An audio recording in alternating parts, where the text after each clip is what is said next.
What's up, folks? Your boy Despop. Welcome to another episode of Survive with DP. Show is very self-explanatory. I don't really showcase too many other accounts on this show, but there will always be a few, so please continue to follow my very simple rules that are flashing across the screen. I'm going to tell you a little story about mental health and how it's completely tied to your physical health. So some of you might not know, but at one point in time, I was in a motorcycle club. Yep, I was an outlaw. Actually, it was a law enforcement motorcycle club. It was about as Brady Bunch as you can get. One day, the vice president of the club was hosting a barbecue. The wives got together and decided it should be a Hawaiian theme. And I was the only one that actually took the instructions seriously, as you can tell right here. Nobody else played along. This is the other members of the group. I think I see one Hawaiian shirt in there. I mean, come on. You're either all in or just get the fuck out. On a different note, this was my baby right there. How you doing? Sad to see her go. And while we're at it, I'll throw you a couple more photos. Here's me embarrassing my son as he leaves for his prom. Here's me with my former partner in detectives enjoying a Cuban. Nice Monte Cristo #2 right there.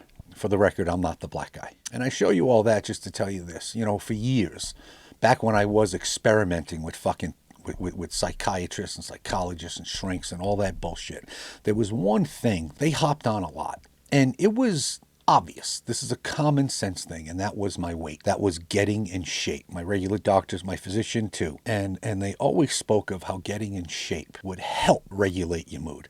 You know, I was lazy. A lot of us in this situation are, whether it's PTSD or just regular depression. And I always thought, no, I'm going to take care of my mind first. Once I get control of my mind, then I can focus on the gym and I can focus on all this shit. Even though I know it, you know it, it has to be fucking done. It's a no fucking brainer. You got to do it while I put it off for ever. Now, some of you may know that I am a lifelong New England resident, just south of Boston, and I moved out to the Midwest a couple months ago. Yes, this image broke me. I had to come out here and find this woman. So on my way out here, I came out in mid-July. It was just for a little over a week. Right before that week came about, there was a lot of communication, and she was always worried about having the house ready for me. Like, she wanted to know what I ate, what I liked, all these things. And I'm one of those people that is always very, very self-conscious about being a burden. I know I'm fucked in the head. I don't like putting people out. I don't like people worrying about me or walking on eggshells around me or worried about triggering me. That's not what PTSD is. That burden thing is always fucking weighing on me. So I said what I always said. And sometimes it hurts me because I'll eat what you eat. And if that's fish heads, I'm fucked. Like I normally do, I told her, do not do a single thing differently for me. It would actually upset me. I don't like it. Makes me feel awkward. Even though I know it's being done out of kindness and love, I just can't accept it. So I told her, whatever you normally do, that's how it is. I only drink iced coffee, and she was trying to find iced coffee. There's not a Dunkin' in this whole fucking state, which is like end of the world for me. But, you know, she wanted iced coffee. And I said, no iced coffee, none of this. I will do what you do. I will eat and drink what you eat and drink. So the first full day I'm here, morning goes through. Shortly after noon, between noon and 1, she says to me, would you like a snack? I was ravenous at this point. So I'm like, yeah, sure. But I said, when do you normally eat? And she said, oh, I normally eat around 4. 4? What's that, dinner?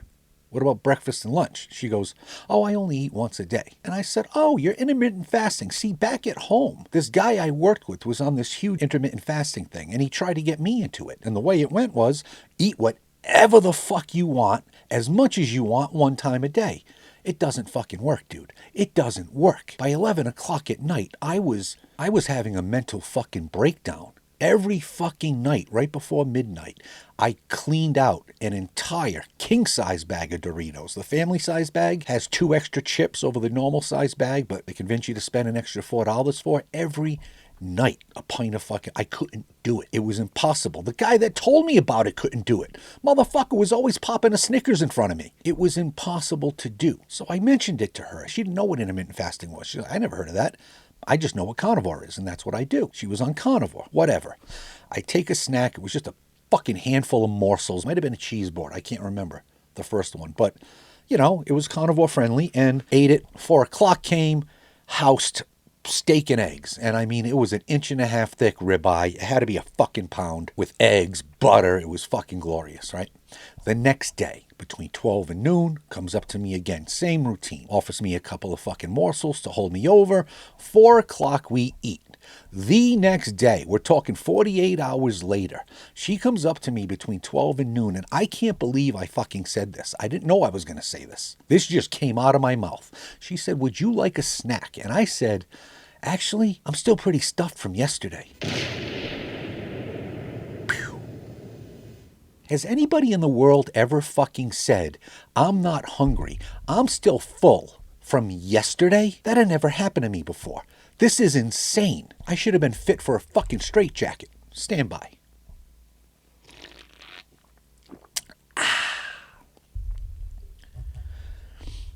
And it hit me. Intermittent fasting only works with carnivore. It doesn't work with ice cream and Doritos and Snickers and pizza. I would eat a large fucking pizza and a fucking side of pork fried rice from the local I DoorDashed from 2 different locations back home because it was my meal. 1 meal a day, whatever the fuck I wanted. No, it doesn't work. It is only natural with carnivore. This is insane, man. I am never fucking hungry.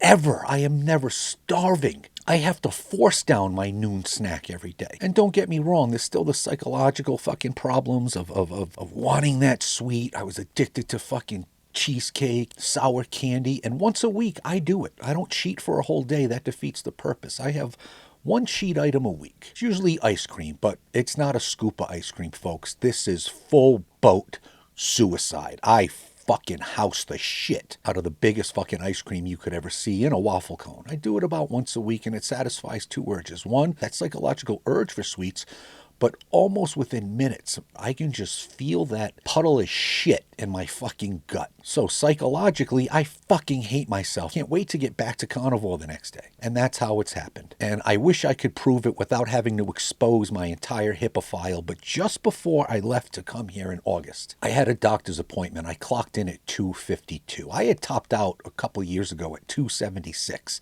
250 was my sweet spot. Bear in mind, I'm 5'9", so I basically look like melted ice cream at 276. I haven't been under 200 in over 20 years. A little over a week ago, for shits and giggles, I got on a scale, and this is what I saw, folks. Know if I can zoom that in for you. Yeah. I broke 200. That was about a week and a half ago. Yesterday, I don't know about you, but that looks like it's clocking in around 186-ish. 186-ish, folks, from 252. Do the fucking math. 66 pounds in 3 months, folks. Guess what? I haven't lifted a single weight. I haven't jogged a single lap. It's impossible to walk now because it's freezing where I'm at. To drop 66 pounds on diet alone, and I'm not trying to brag, folks. What I'm trying to say is I feel better than I've ever felt in my life. My mental health has never, ever been so sharp since that awful fucking demon awoke in my mind 19 years ago. Your physical health will help regulate your mental health. I have quit 1 of 2 SSRIs, and it was the worst of the 2. I have quit a statin for cholesterol, and I have quit 1 of 2 blood pressure medications. I was on 6 pills when I got here. I'm down to 1 SSRI, 1 blood pressure pill, and I haven't even lifted a fucking weight. Now I realize all metabolisms are different, diets are kind of fatty, FADDY, and there's no one size fits all for everybody, but I'm fucking telling you, I should have never waited. I should have never waited, and I know there are millions of you that are in my same fucking boat that are waiting. Don't change your fucking diet. Get out there, exercise. Not much going on out here, but I did find a gym with everything under the sun, including some basketball. When I'm done pounding weights, I'm going to fucking shoot some hoops. I can't wait to start. For those of you out there struggling and you can't fucking figure it out, and the doctors ain't helping, and the SSRIs ain't fucking helping, and the meditating ain't helping, even a short little toke of weed isn't doing the trick anymore. I'm telling you, the final fucking piece is the first piece you should have added. It was the easiest piece to add. It's cheap. Believe me, my grocery bills have fucking plummeted. It's cheap, simple, and easy.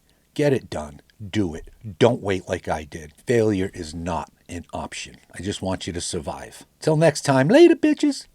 Get him, Jay. I'm not a cop. You got DP'd.